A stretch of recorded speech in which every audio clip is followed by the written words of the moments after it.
Welcome to our lesson 1 on refraction. This is again a request from one of you that I do refraction. So I'm going to do it in bits so that you can follow if you did not follow in school. Okay? So I'm not going to define refraction first. We shall see some part of introduction and then define it later. Okay?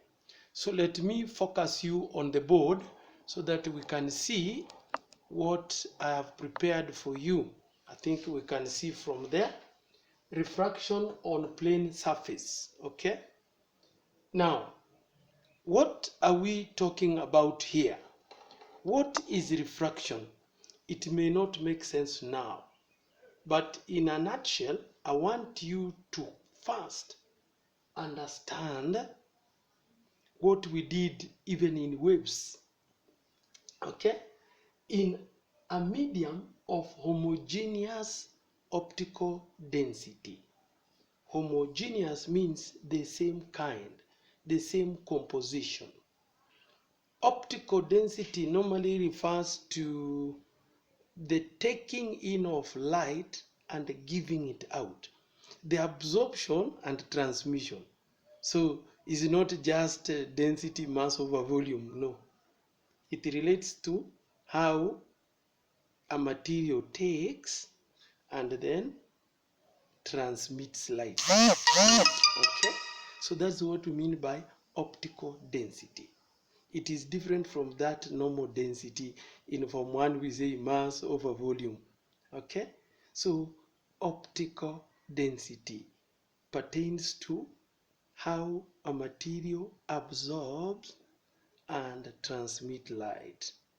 Okay, so we saw that in a medium of homogeneous optical density, light travels in a straight line. Light will make straight lines in simple terms. Okay? It just continues in a straight line. What about if the material is non-uniform? If it is not uniform optically, the density differs. Density not in the sense mass over volume, in the sense of how light is absorbed and transmitted.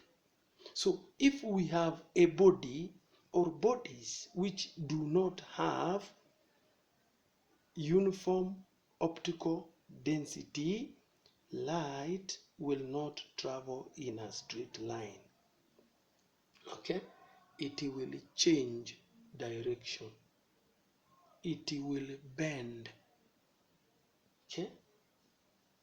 In an uniform optical density medium, light changes direction. Okay? So we have two aspects here. In a uniform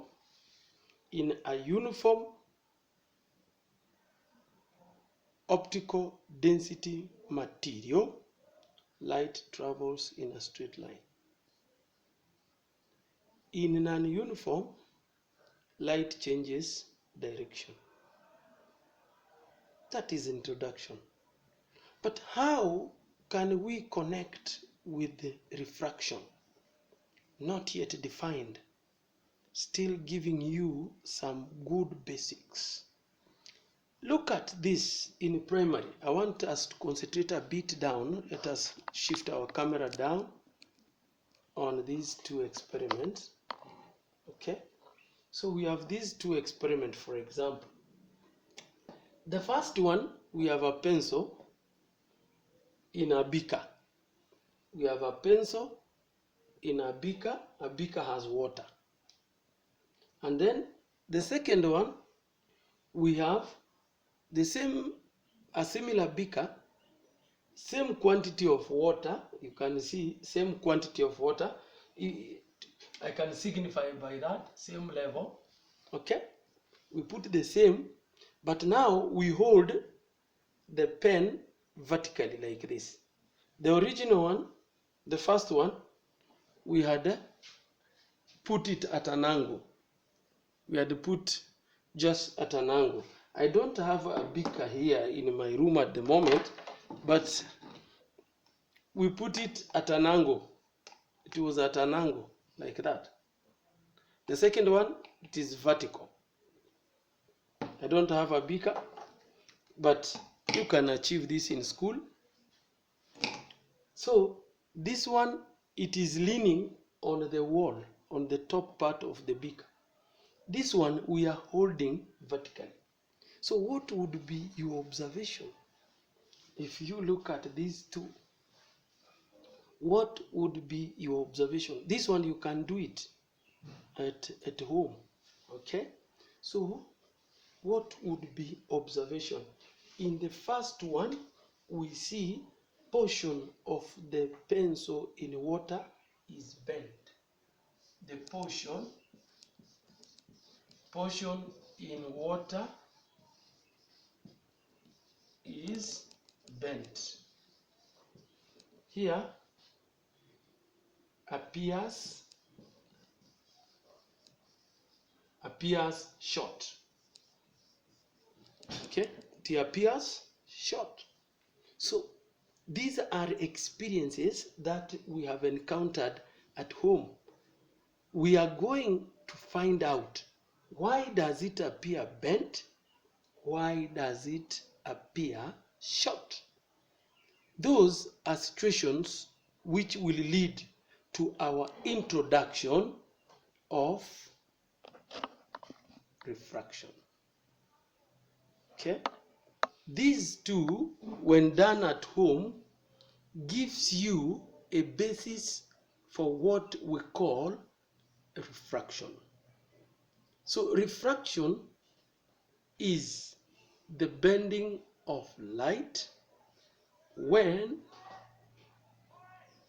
light moves through a medium or media with different optical densities. So the key aspect of refraction is the bending. Okay? The bending. So it is the bending of light.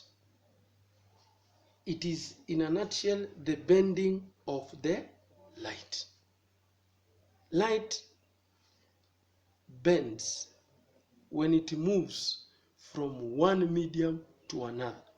So like in this case, the very first case that we did here, this case, if we focus again, in this case, there is air out here, there is water here.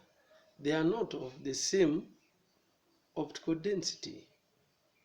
The way they absorb light and transmit air and water are not of the same optical density. Okay? So whenever we have that such experience, there is the bending. As just conclude for my introduction before we continue next lesson, if we have here, for example, a piece of glass like that. If this ray came like this, for example, if a ray came like that, okay? If the ray came like that, this ray cannot continue in a straight line. It can't. That's what we are saying. Why can't it continue in a straight line? Because here we have air, but this is glass. Now air and glass have different optical densities. So this light here, this ray, cannot continue in a straight line. So that phenomenon of bending is what we call refraction of light. The plane surface we talk about are the boundaries between the two media. we are treating boundaries which are straight as opposed to curved boundaries. Okay, what we are saying is that refraction, that ray, when it comes to the interface in quotes, boundary between two different media, we are looking at a straight boundary, not a curved boundary. So when light moves from one medium to another, at the boundary, what happens? We are trying to see that the direction of ray changes, the direction of light has changed, and that is what we call refraction. When we put an object vertically, when we observe that, or when you put a coin